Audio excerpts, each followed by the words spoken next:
Okay.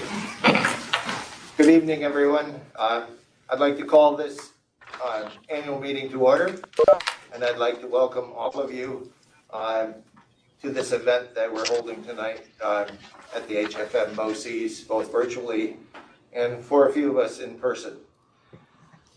A year ago, we first met virtually for our organizational meeting.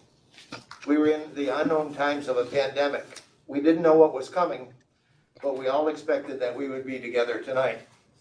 Sadly, we're not, but we are making progress toward a time soon when we can meet together and do the important work that we do for children.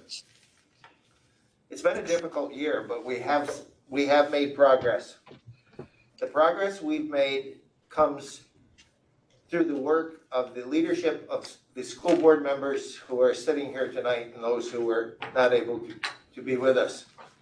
The progress we've made comes, and we have to give thanks to the work of the superintendents of all of our districts and their leadership teams who were able to navigate the ever-changing times that went on throughout the time since our last meeting. And any progress we made comes thanks to the teachers, the parents, and the children who were resilient and kept rebounding no matter what was happening.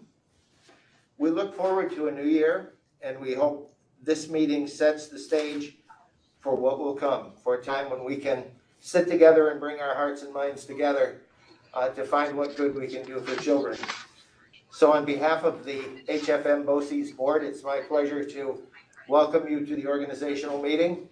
I think you'll find that it is informative and quite streamlined given the virtual nature. So I'm going to now turn the meeting over to Dr. Ziskin, our district superintendent. Thank you, Dr. Brooks. I'd like to dispense with the reading of the pledge since the majority of our folks are attending remotely. For those that are in attendance here, fire exits out this door, down the stairs, and out the front door. Joining us tonight, we've got 6 of our 7 HFMBOCES board members either attending remotely or in person. You've met Dr. Brooks, our president. We've got Jean Laporta, our vice president, Gustavo Cesario, Alan Turnbull, John DeValve, and we have Carmen Carrico attending remotely. Jim Beerline is out of the area and was unable to make a connection for tonight. And we've also got a number of component school superintendents. Thank you for making the effort to join us, as well as Board of Education members. And I have with me our Chief Financial Officer, Kathy Lewis, who will support me during my discussion, and also our Assistant Superintendent, Jay DeTraglia, and our Deputy Superintendent, Lorraine Holmforst. So thank you all for attending. First order of business, I'd like to read a brief message from Commissioner Betty Rosa. Commissioner Rosa has served as the interim commissioner for about the last year. She was a few months ago made permanent. Prior to that, she actually served as the Chancellor of the Board of Regents. Just a brief message from the Chancellor. Dear members of the Board of the Cooperative Boards of New York State, I want to take this opportunity to express my appreciation for all the work you do for the students, parents, teachers, and administrators in New York State. Your leadership and ongoing efforts during these very challenging times has been critical to our ability to continue to provide high-quality education and support to our students and teachers throughout the state. I can think of no better time than your annual meeting to express my sincere gratitude and thanks for your extraordinary efforts during this pandemic. This past year, we have seen a transition in department leadership, and your continued support and guidance is of particular value as we move forward in implementing the Regent's agenda. Of particular note has been your work in supporting the department's efforts to develop guidance for reopening plans, which required critical input from the field. I believe our ongoing work, as we continue to face other challenges, is essential to our mutual goals and objectives to ensure the health and safety of all of our schools. I'm excited to be a part of this work, and I know that with your individual and collective support, we will have another successful year. Sincerely, Betty A. Rosa, Commissioner. And with that, I think we can notice of the call to the annual meeting, Christine. Okay. The Board of Cooperative Educational Services, Sole Supervisory District of Hamilton, Fulton, and Montgomery County will hold the annual meeting of the trustees and the members of the Boards of Education of its component school districts on Wednesday, April 14th, 2021 at 6 p.m. at the HFMBOCES campus, 2755 State Highway 67, Johnstown, New York, and via WebEx.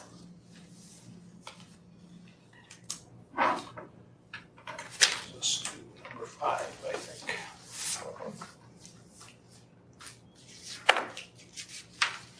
The next item on the agenda is the reading of the annual minutes of the reading of the minutes of the annual meeting of April 6, 2020. I'd like a motion to, from the floor, to waive the reading of the minutes. So move. John, second. Second. Jane, any discussion on that motion? All those in favor? Aye. Any opposed? Okay, we are waiving the reading of the minutes from the last meeting. Anyone who would like to see those, they are a matter of record, and Christine can provide them. Dr. Ziskin? Okay. Thank you again for making the effort to join us to discuss the state of the BOCES as well as our 21-22 budget proposal. Try to tie all of our work at the HFMBOCES to our mission, and our mission drives our organizational goals.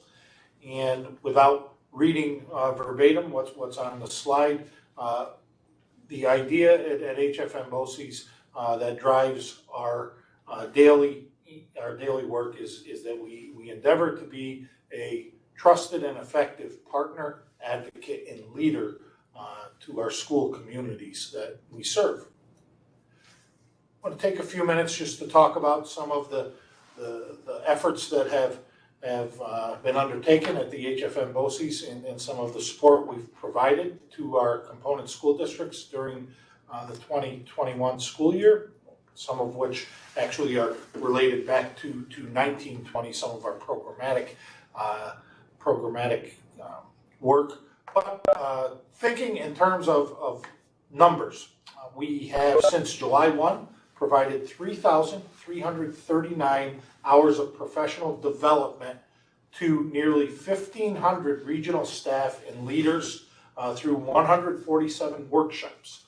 Additionally, with the conditions brought on by the pandemic, we looked at new ways to offer support to our component staff and leaders, and implemented professional learning communities in 15 separate focus areas last summer. And we have served 491 teachers and leaders different times throughout the school year. And one other way that we are supporting and will continue to support teachers and leaders, and we have great plans for this work over the summer, is through the TRLE grant, that is Teaching in a Remote Learning Environment, where we have collaborated with the Wishwe BOCES, Questar BOCES, and Capital Region BOCES to support different instructional strategies and modes in a remote environment.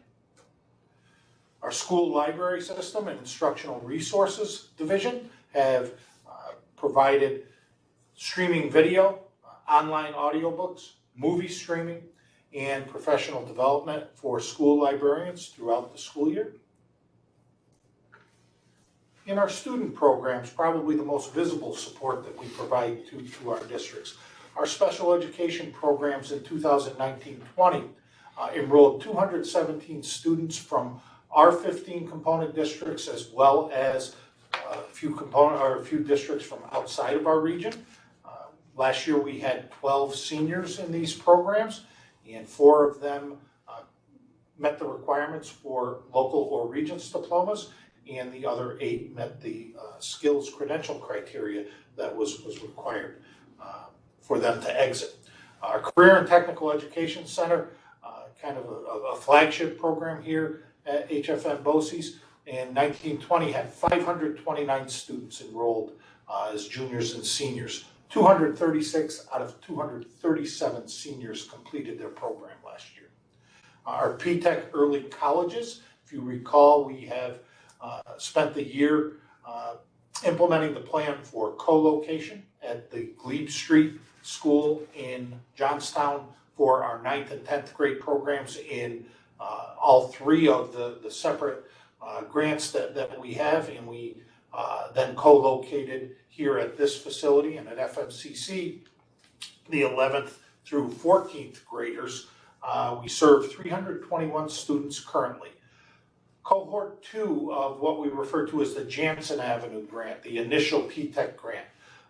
Cohort 2 enrolled in the fall of 2015 with 53 students. 5 of those students have moved out of the area. The other 48 have all become high school graduates. 23 of those 48 students have achieved associate's degrees. Many others have moved on to 4-year institutions of higher education, but that associate's degree completion rate is remarkable. The national average for completion of associate's degrees in community colleges is less than 15%, and we sit at 48%. So well done with the second cohort of P-TECH students.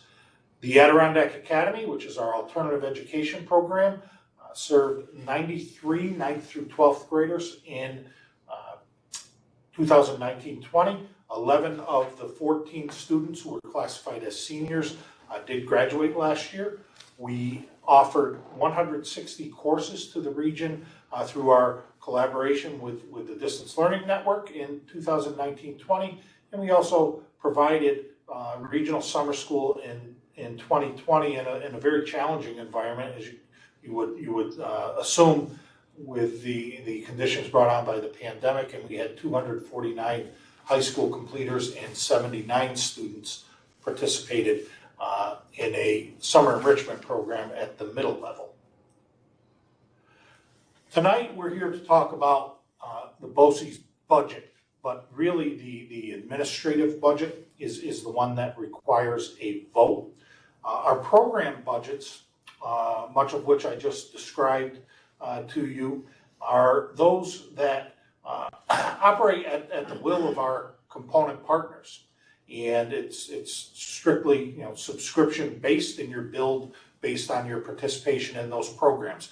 It does not require voter approval. The capital budget involves the rents that we pay for our facilities. I will give you an overview of what we will be expending in 21-22, and I will go into some detail about the administrative budget, because that is the one that requires a vote from the component school boards.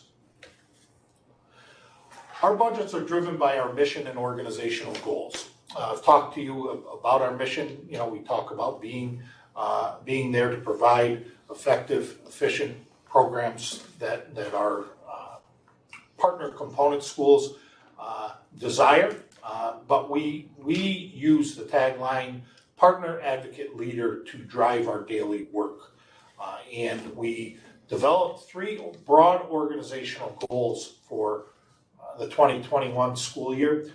And underneath these broad organizational goals are different programs and teams of educators develop their own, what we refer to as sub-goals, or more specific goals to realize the goals that we've set for the organization as a whole, and implement actual action plans to make sure that we are growing in these areas. So this year we focused on enhancing regional partnerships, enhancing our role as a leader and an advocate, and improving our own efficiencies and effectiveness of our internal operations.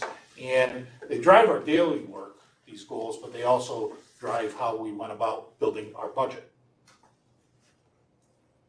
So the proposed administrative budget equates to 6.5% of our overall budget, which would include the program budgets and also the capital budget. This year, we're looking at a 3.8% increase, which equates to $66,924. That is the increase in the dollars that we're spending on our administrative functions, minus the retiree health insurance, which by statute must be included in the administrative budget, but actually ends up by a couple of percentage points exceeding everything else that goes into the administrative budget. So when people talk about containing and keeping an eye on the cost of health insurance, you'll see some graphics that show you that certainly rings true in our organization, yours as well, I'm sure.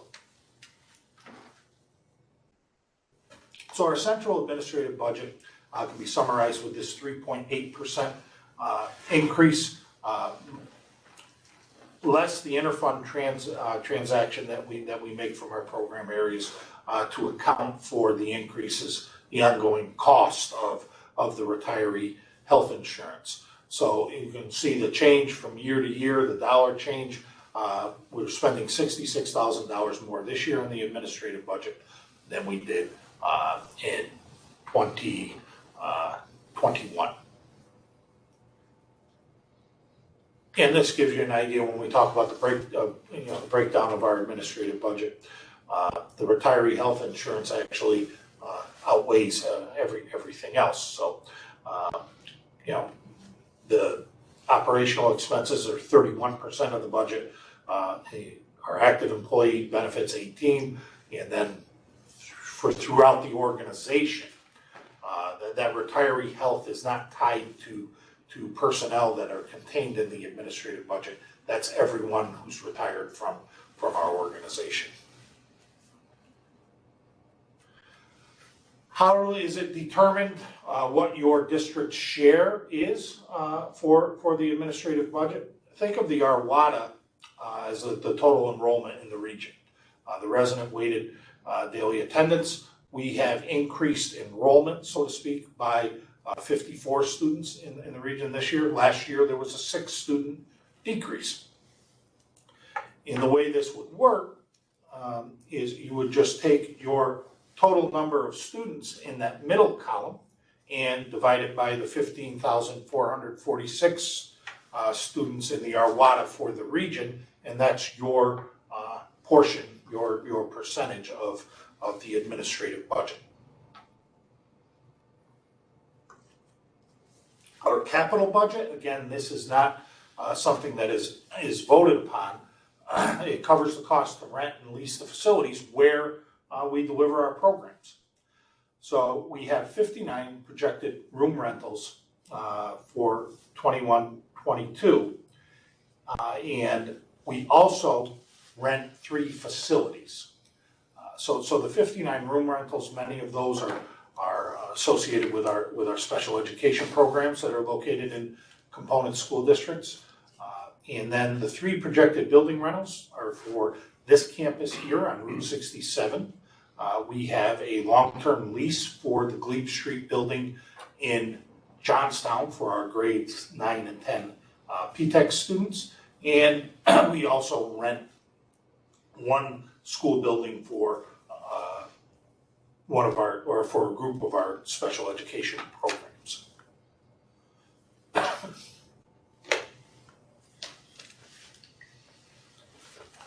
You can see, just summarizing, actually our capital budget, there is a reduction this year of $62,028 comparing year to year. The rents will actually go down. But where do the rents go? $829,000 of the rents go back to our component school districts.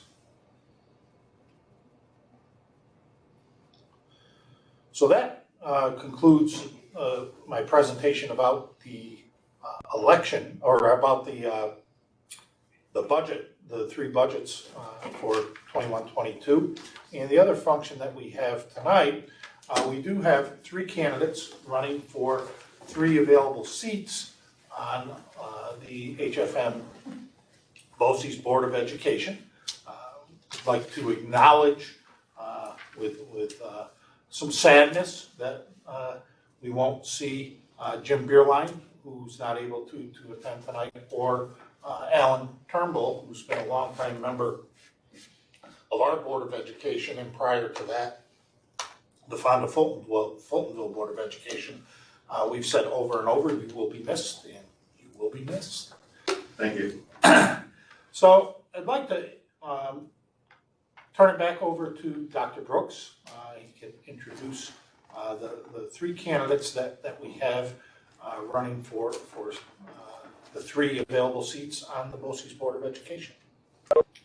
So I would echo Dave's comments and mention how much we will miss Alan and Jim as they move on to other adventures in their lives, but we are fortunate to have 3 candidates who have interest in serving on the BOCES board.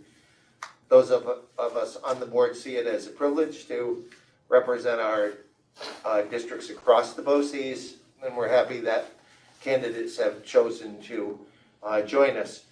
I'd like to introduce each of the candidates and give them a few minutes to make any comments if they wish, and then we would move from there to the close of our meeting. So first, alphabetically, the first candidate is Mr. Carmen Carrico, who resides and represents the Mayfield Central School District. Carmen, do you want to say anything? Sure, can you hear me and see me? We can.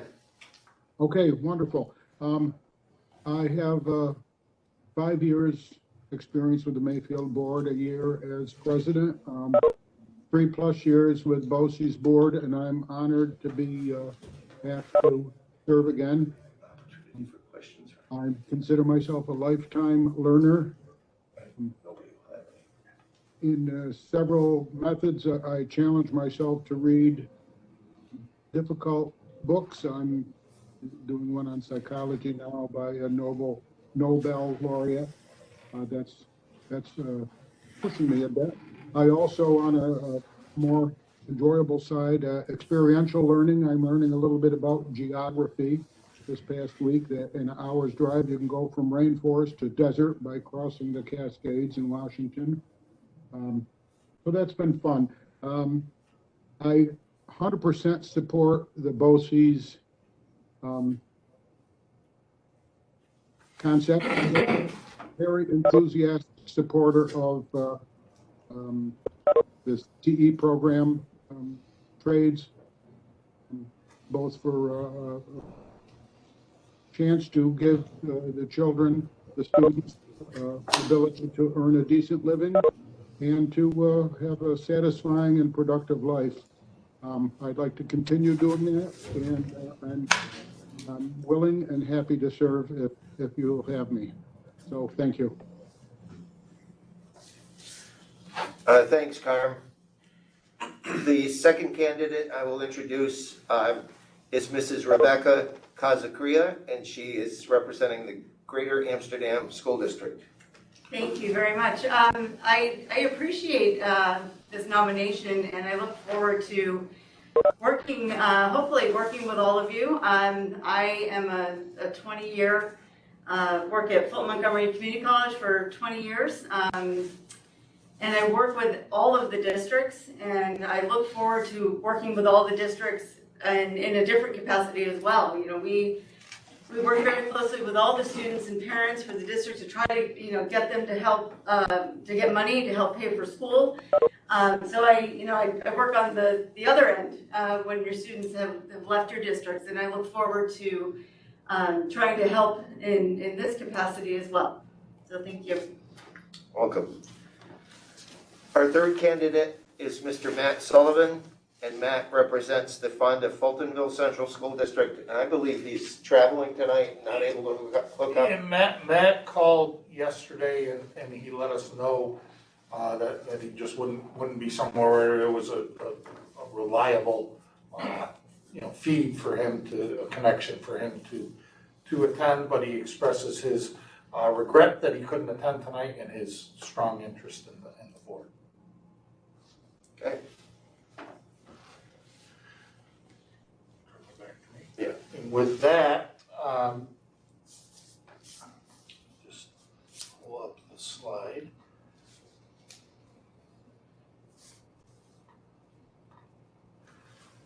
The school boards, our component school boards, will vote on April 28th on our administrative budget, and you will elect 3 board members, and we presented three candidates tonight. Our budget book is located on our website, and you can contact Kathy Lewis with any questions here at the BOCES, but we also would be willing to entertain any questions that anyone may have right now.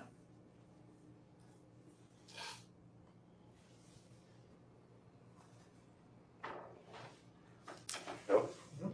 Okay, there being none, normally at this point in our meeting, we adjourn to a fine dinner. What I'm going to say then is I hope that you all have a fine dinner prepared at home. And next year, we'll hope that we'll be able to bring bread together here. So I'd like to call for a motion to adjourn. Alan? Make a motion, meeting be adjourned. Okay, second? I'll second. All those in favor? Aye. This meeting is adjourned, and thank you everyone for spending your time with us.